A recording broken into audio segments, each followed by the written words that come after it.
بسم الله الرحمن الرحيم الحمد لله رب العالمين والصلاة والسلام على أشرف الأنبياء والمرسلين وآله الطيبين الطاهرين وأصحابه المنتجبين ومن تبعهم بإحسان إلى قيام يوم الدين.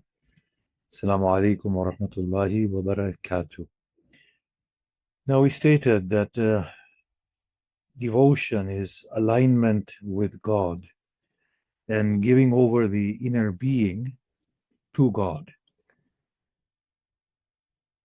What it requires is us relinquishing the hold that we have on our identities, letting it go, and instead embracing God.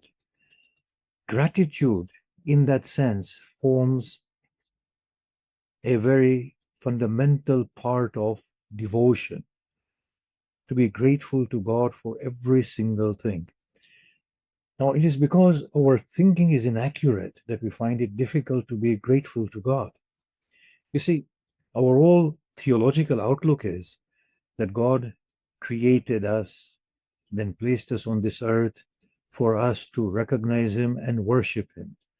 And if we do so, He will reward us, and if we don't, then He will punish us. But then in that case, there is nothing to be grateful about.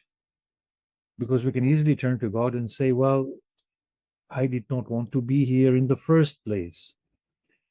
If anything, I should be complaining. Even if you give me the whole kingdom of the earth, I should be complaining that I didn't want any of these things. And now you've obliged me, and now I have to thank you, and then you will punish me if I'm not grateful enough.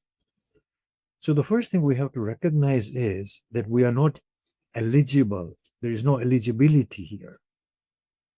It is actually a favor and a debt. This is what we have to understand very, very carefully. And for that, we have to clarify our thinking and say, well, God is most wise and He is needless. He doesn't need all these devotions or worships. It doesn't make any difference to Him, the creator of the universe that we see and much more. He's needless of a little speck of dust known as earth. Leave aside microscopic creatures wandering on top of on the surface of this earth. So the story must be different. And the Quran gestures at the story that you have existed in the past. And this is a transient phase. And you are moving on to something else. Now, when you came from your past to here, it was a bestowal and favor of God upon you. The Quran says, did we not give Him lips, eyes, ears? Little is the thanksgiving that He gives, or mankind. So the Quran sees it all as favors. But what the Quran is trying to tell us here is that your bodily constitution is actually a bestowal from God. Because there is no way you could have arrived in this realm of existence without the apparatus, the body, to function here. And then He created air in the right balance, and the sunlight, and the distance of the earth from the sun, and the moon, and the tides, and all the animals, and the ecology, so on and so forth. So it's a huge blessing for you to be here. Now, why are you here? He has given you all the means to sustain life here, but why are you here? You see, just as we required certain features to function here, we need for an onward journey something else to function there. And that other thing that we need is to be attained in this world.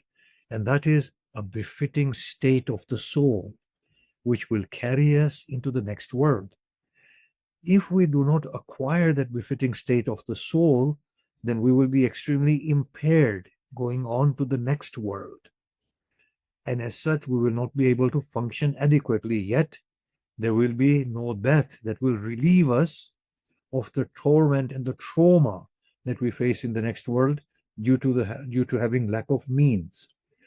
So in this world here, we need to recognize that something has happened in the past without speculating what has happened, but we are here either to make amends or to gain greater eligibility for what is coming, and we chose this ourselves.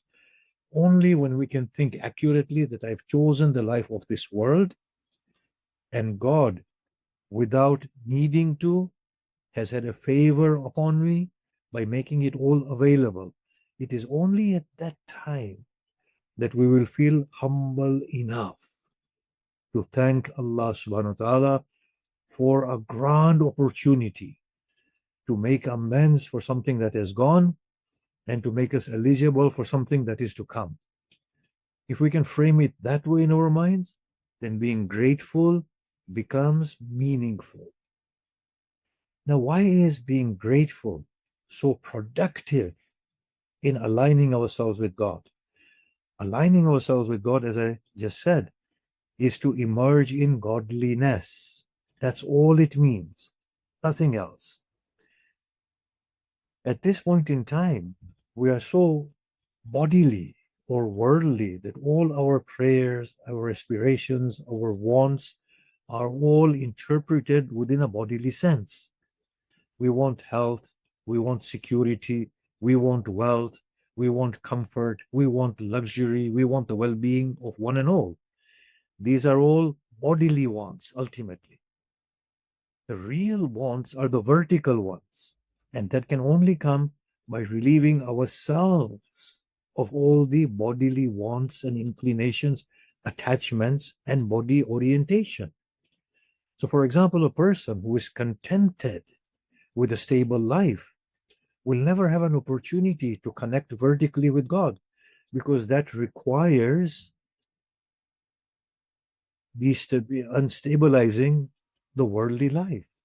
It is only when the bodily life collapses that the soul reaches outwards vertically to find its real self, which is God. You see, if you want to find God within the security of the body, then you haven't found God. It is only when you set sail in the stormy waters and you say to the roaring waves, "Come, overtake me, wreck the ship, drown me." It is only when we can say that does the soul begin to yield to its true self and to God. So the Quran says we gave Luqman wisdom to be grateful to Allah. Now the Quran phrases that as wisdom, and wisdom we know means penetrative insight to see the truth of things. And the Quran also says, if you thank me, I will give you more. Now, if we thank Allah, definitely it's an existential feature. More will come our way. But the more Quran is gesturing at is the internal more. Now, I'll put a scenario of two people. There is one person who doesn't know what they have, and therefore they will feel that they don't have much.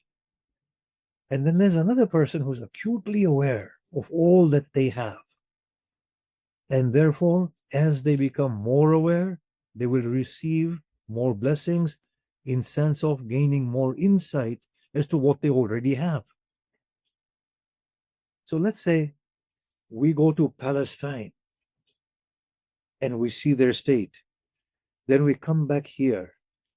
We will say, "Oh Allah, I thank you for the safety that I have. I am not worried about the bombs being rained upon me. I thank you that my children go to school and I know they will come back home. They will not die on the way. Oh Allah, I thank you that I know that my morsel is going to be on my table. At the end of the fast, I will have water to drink. There are people who don't have sips of water, whose children leave their houses because they have to go and find food and they don't ever come back, who cannot be in one place because bombs will be showered upon them." Now imagine how grateful we would become within ourselves if we were to become mindful. And that's why Buddhism says that gratefulness and gratitude is a form of mindfulness. But we want to work deeply at this. Now, if we understand that we were not eligible for any of these things, then every breath is a bestowal of God. And say, "Allah, thank you for keeping me breathing. Oh Allah, the very fact that I can reason shows that my mental faculties are working and I have the mental agility. I thank you for that. Oh Allah, I open my eyes and I can see the world. Thank you for this sight. Oh Allah, I can communicate. You've given me the words. You've given me the vocal cords. You've given me the voice. You've given me the lips with which to modulate the words. Oh Allah, how may I thank you? And then when we eat a piece of bread, to look at the bread and to say, Allah, I thank you for the nourishment that you provide me.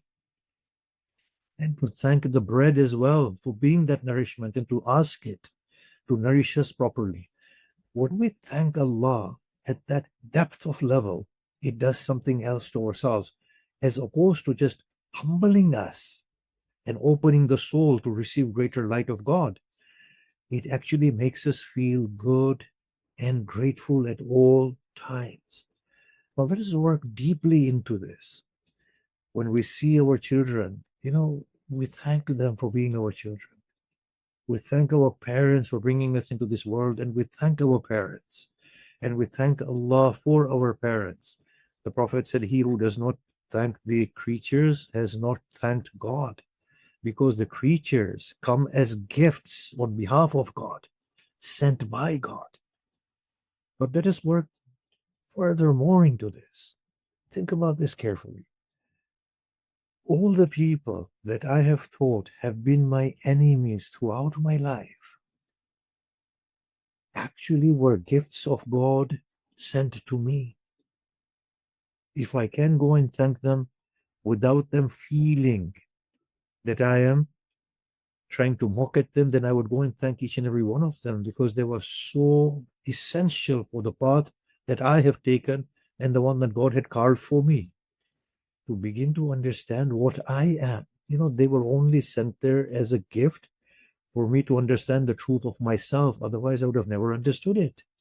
So, Allah, I thank you for all these beautiful people that you sent in my life for me to open up, for me to understand who I am and to reach out to you. It was only in those moments of desperation when everybody swears and curses at you and condemns you and slanders against you that you turn to God. Had these beautiful people not come, I would have never turned to you. I'm not saying this mockingly, by the way. They were performing their task, and I truly am thankful. Similarly, what about all the past sins that we have committed? My God, the fact that we come to a point where we are judgmentless, where we cannot judge anybody else. It's a divine rank to be at. That knowing what I have done, how can I ever judge anybody else? Say, oh Allah, I don't absolve myself of any wrongs that I've done, and I'm embarrassed of all of them. But through those wrongs, you have allowed me to understand that I cannot be arrogant enough to judge anybody else. The very fact that you persevered with me, yes, shows to me that you accepted me as I was in order to allow me to grow. Now, at this point, I don't see anyone worthy of being cursed, condemned, or sworn at. They are all beautiful creatures. Oh Allah, that insight would have only come by me becoming humbled through my previous sins and my previous mistakes. It is indeed true, O Allah, that you rectify every wrong that has gone previously.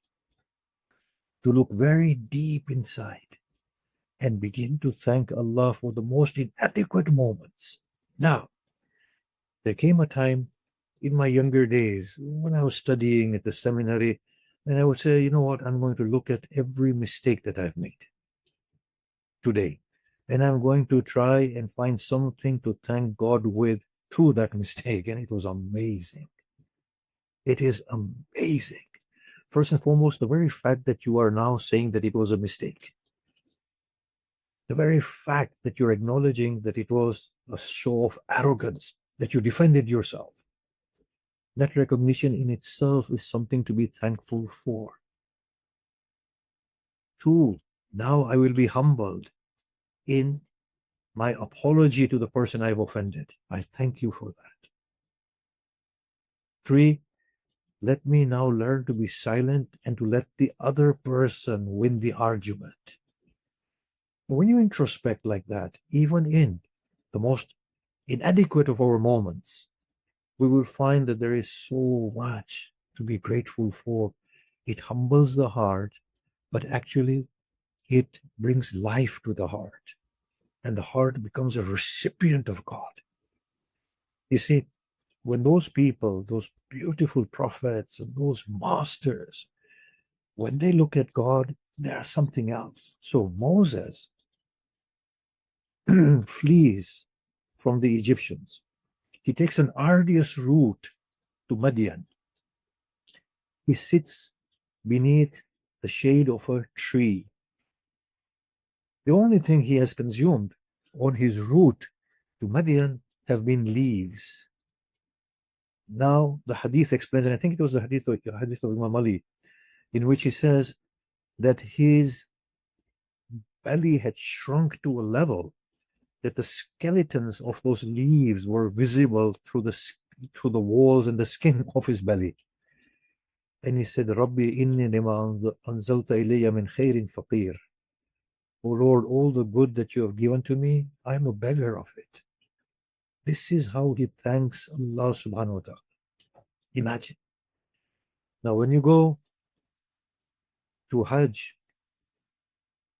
during July and June and August, do you know you find a piece of cardboard, you sit on it and you say, oh Allah, I thank you, because there's no place to sit and it's so hot. When you find a little shade that covers you from the heat of the sun, the scorching heat of the sun, you say, oh Allah, I thank you for this.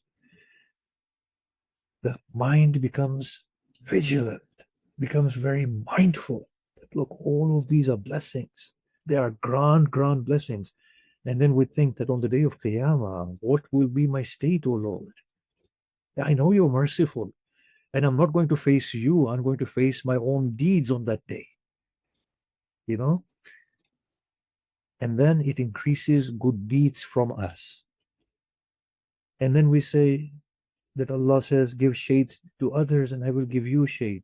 To give shade to others and to say, oh Allah, to be honest with you, it is not because it's a bargaining chip.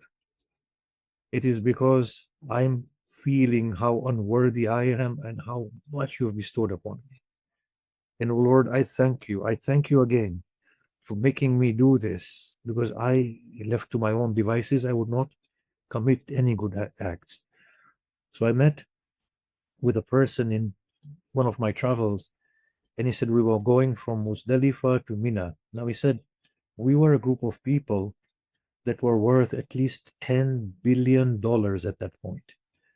He said we were so tired. We sat at the boundary of Muzdalifah and Mina before the sunrise so they could enter. He said we were tired, we were thirsty, we were starving. He said people were passing by looking at us and giving us their water and giving us their scraps of bread, and we were eating them. He said, and I said to myself, we are worth over $10 billion.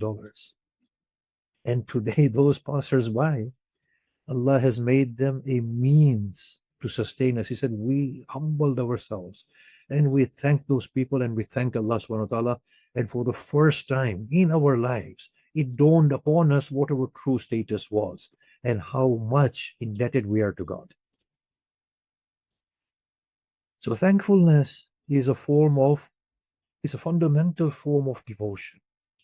It makes the soul eligible for more, but the more should not be seen as the worldly more. The more should be seen as the growth through removing ourselves from our arrogance and our identity, relenting, relinquishing our identity, overholding our identity, and allowing the beloved to prevail within us and emerge and show himself through our being.